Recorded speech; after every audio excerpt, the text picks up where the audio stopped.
친구들, 무슨 냄새 나지 않나요? 크크, 크크. 이 냄새요, 이 냄새. 무슨 냄새냐고요? 가을 냄새가 나지 않나요, 우리 친구들? 벌써 이제 아침에 창문을 열면 선선한 가을 공기와 함께 킁킁 킁킁 가을 냄새가 나는 것 같아요. 우리 친구들 많이 놀랐죠? 전도사님이 우리 친구들이 사회적 거리두기를 계속 유지하느라고 이 아름다운 가을, 그리고 이 달콤한 가을 냄새를 만끽하지 못하고 있을 것 같아서 이렇게 영상으로라도 가을 느낌을 느낄 수 있도록 찾아와 봤어요. 우리 친구들 이제 밖에 아직 단풍은 지지 않았지만 파란 하늘과 또 선선한 바람이 불어오고 있는데 아직도 코로나19 바이러스가 많이 사라지지 않아서 집 밖에 나가지 못하고 있는 게 전도사님이 많이 안타까워요. 우리가 겨울에 시작했던 코로나19 바이러스가 벌써 봄, 여름, 가을에 걸쳐서까지 사라지지 않고 있어서 많이 속상하네요. 그래도 우리 친구들 이런 어려운 시기를 보내면서 예배를 귀하게 여기고 가정에서도 또 언제나 어디서나 예배 드릴 수 있다는 것을 우리 친구들이 깨닫고 또 믿음이 성장해 가기를 바래요. 자, 우리 친구들 지난주에도 예쁘게 예배 드렸는데 함께 그 사진 보고 오도록 할까요? 짠! 우리 친구들 집에서 이렇게 예쁘게 기도드리고 스토리북 그리고 예배드리는 친구들의 모습을 보며 전도사님이 얼마나 기쁘고 또 기특하고 또 마음이 두근두근 거리는지 몰라요. 우리 친구들 오늘도 이렇게 예쁜 모습으로 함께 예배 드릴 수 있기를 소망해요. 자, 우리 친구들 성경책 다 가지고 왔죠? 그럼 성경책 앞에 준비하고 함께 오늘 말씀 읽어보도록 하겠습니다.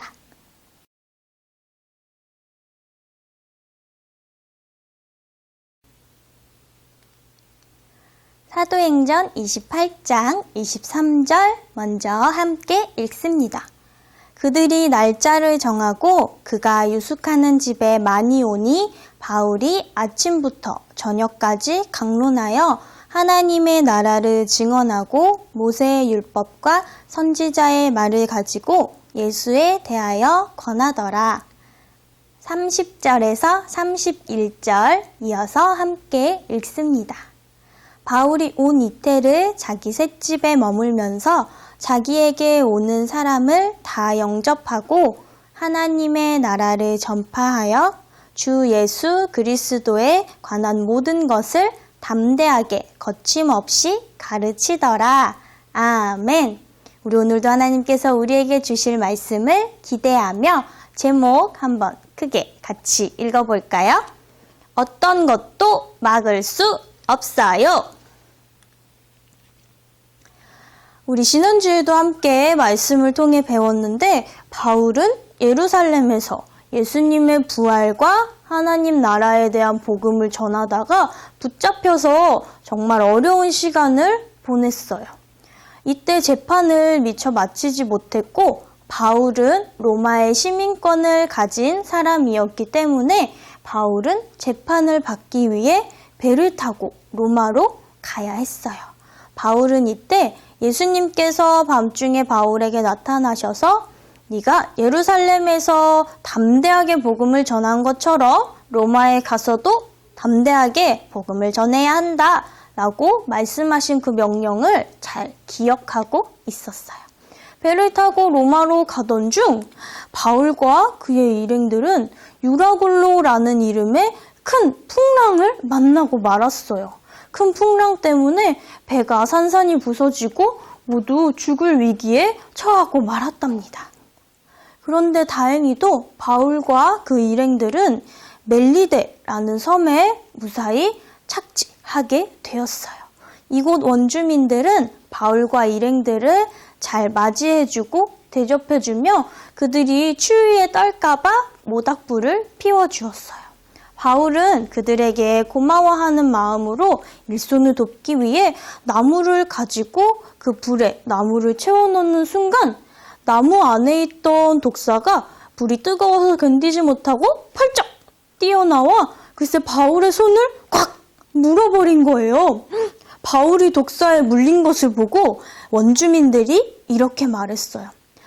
저 사람은 살인자가 틀림없습니다. 저 사람은 큰 죄를 지어서 배를 타고 가던 중에 풍랑을 만나 죽을 뻔했는데 겨우 목숨을 건지고 이제는 독사에 물려서 또 죽게 생겼으니 저 사람이 지은 죄로 인해 벌을 받은 것입니다. 이렇게 말했어요. 그런데 사실 이것은 바울이 벌을 받은 것이 아니라 하나님께서 그들에게 하나님의 놀라운 일을 보여주시기 위함이었어요. 독사에게 손이 물린 바울은 그 독사를 잡아서 다시 불구덩이에 휙 던졌어요. 사람들은 바울을 보며 곧 온몸에 독이 퍼져서 죽을 거라고 생각하며 기다리고 있었어요. 하지만 독사에 물린 바울은 머리부터 발끝까지 다친 곳이 하나도 없이 멀쩡하게 건강하게 살아 있었어요. 사람들은 이 일을 보며 저 사람은 혹시 신인가? 하며 놀랐답니다. 그리고 그 주변에 있던 사람들 중에 지위가 높은 보블리오라는 사람이 있었는데 이 보블리오는 바울과 그 일행들이 자신의 집에 3일 동안 머물 수 있도록 잘 대접해 주었어요. 그런데 이 보블리오의 집에는 아픈 사람이 있었는데 바로 보블리오의 아버지였어요. 보블리오의 아버지는 큰 열병을 앓고 있었는데 바울이 이 소식을 듣고 보블리오의 아버지에게 손을 얹고 기도하자 그 병이 깨끗하게 나았어요. 이 소식을 들은 사람들은 모두 바울에게 찾아가서 그 병든 곳에 손을 얹고 기도해 주길 바랐어요. 바울이 기도해 준 사람들은 모두 병이 나았답니다. 하나님의 놀라운 기적이 일어난 거였죠. 이 마을 사람들은 모두 바울이 다시 로마로 떠나갈 때까지 잘 대접하며 또 배에 필요한 물건들을 실어서 배웅해 줬어요. 섬에서 떠나고 3개월이 지난 후 드디어 바울은 로마에 도착했어요. 로마에 도착해서도 아직 바울은 죄수의 신분이었기 때문에 군인과 함께 그 집에서 감시를 받으며 살아야 했어요. 바울은 밖에 자유롭게 돌아다닐 수도 없었고 사람들을 만날 수도 없었어요. 바울은 그의 집 안에서만 생활해야 했답니다. 하지만 그 상황조차 바울이 복음을 전하는 일을 막을 수는 없었어요. 바울은 가장 먼저 유대인들 중 높은 사람들을 자신의 집으로 초대했어요. 그리고 그 사람들에게 하나님의 나라와 이스라엘의 소망을 전하다가 내가 재판을 받기 위해 이 로마에 왔습니다. 라고 이야기했어요. 이 사람들은 도대체 바울이 전하는 복음, 바울이 전하는 소망이 무엇일까 많이 궁금했어요. 왜냐하면 바울이 가는 곳마다 바울에게 반대하는 사람들이 있다는 것을 이 사람들이 잘 알고 있었기 때문이에요. 바울이 하나님에 대해 유대인들에게 전할 때 이 복음을 믿는 사람도 있었고 믿지 않는 사람도 있었어요. 바울이 전하는 복음을 믿지 않는 사람들은 모두 집으로 돌아가고 뿔뿔이 흩어졌어요. 바울은 이것을 보며 이 일이 이사야 선지자가 말한 대로 이루어진 것입니다. 라고 말했어요. 이사야 선지자는 이렇게 말했답니다. 너희가 듣기는 들어도 도무지 깨닫지 못하며 보기는 보아도 도무지 알지 못하는도다. 그러므로 하나님이 이 구원이 이방인에게로 보내어진 줄 알라. 그들은 그것을 들을지어다. 바울은 복음을 받아들이지 못하는 유대인들의 모습을 보며 복음이 이방인들에게도 흘러가야 한다. 그리고 이방인들은 그 복음을 받아들일 것이다. 라는 믿음을 갖게 되었어요.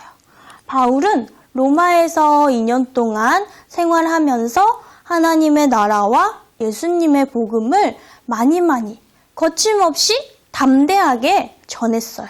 그리고 많은 교회들에게 편지를 써서 그들에게도 진정한 복음이 흘러갈 수 있도록 그 복음 전파를 멈추지 않았답니다. 바울은 예루살렘에서도 로마에서도 복음을 전하는 일에 힘쓰고 또 많은 어려움을 겪었어요.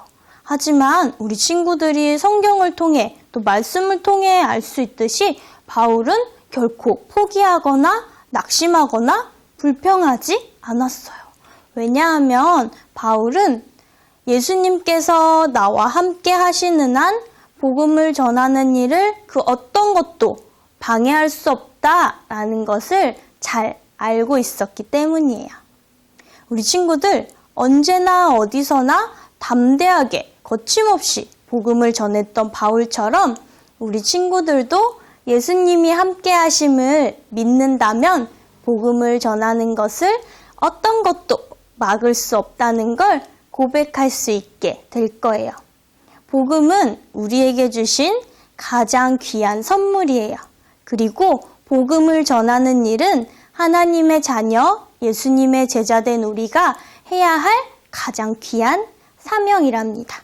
우리 친구들이 예수님이 함께 하심으로 담대하게 거침없이 복음을 전하는 일을 항상 승리할 수 있기를 간절히 소망하고 축복해요. 자, 우리 친구들 오늘 말씀을 잘 들었는지 전도사님과 함께 점검해 볼까요? 전도사님이 질문을 준비했어요. 우리 친구들 함께 대답해 봅시다. 자, 첫 번째 질문입니다. 힘들고 어려운 여정을 거쳐서 바울이 마침내 도착한 곳은 어디일까요? 자, 하나, 둘, 셋 하면 대답해 봅시다. 하나, 둘, 셋. 맞아요. 마침내 도착한 곳은 로마였어요. 풍랑을 만나고 독사에 물리고 어려운 일들을 겪었지만 로마에 가서 바울은 복음을 전할 수 있었죠. 자, 두 번째 질문 한번 볼까요? 바울은 로마에 가서 집에 머물면서 자신의 집으로 찾아온 사람들에게 무엇을 가르쳐 주었나요? 자, 하나, 둘, 셋. 잘 대답했죠? 맞아요. 하나님 나라의 복음과 예수님의 복음, 예수님의 구원의 복음을 전해주었어요. 나는 이스라엘의 소망을 전하다가 예수님의 부활을 전하다가 이곳에 왔습니다. 라는 이야기도 해주고 유대인들뿐만 아니라 이방인들에게도 복음이 필요하다는 그 사실을 바울은 알게 되었죠. 우리 친구들 역시 말씀 진짜 잘 들었어요.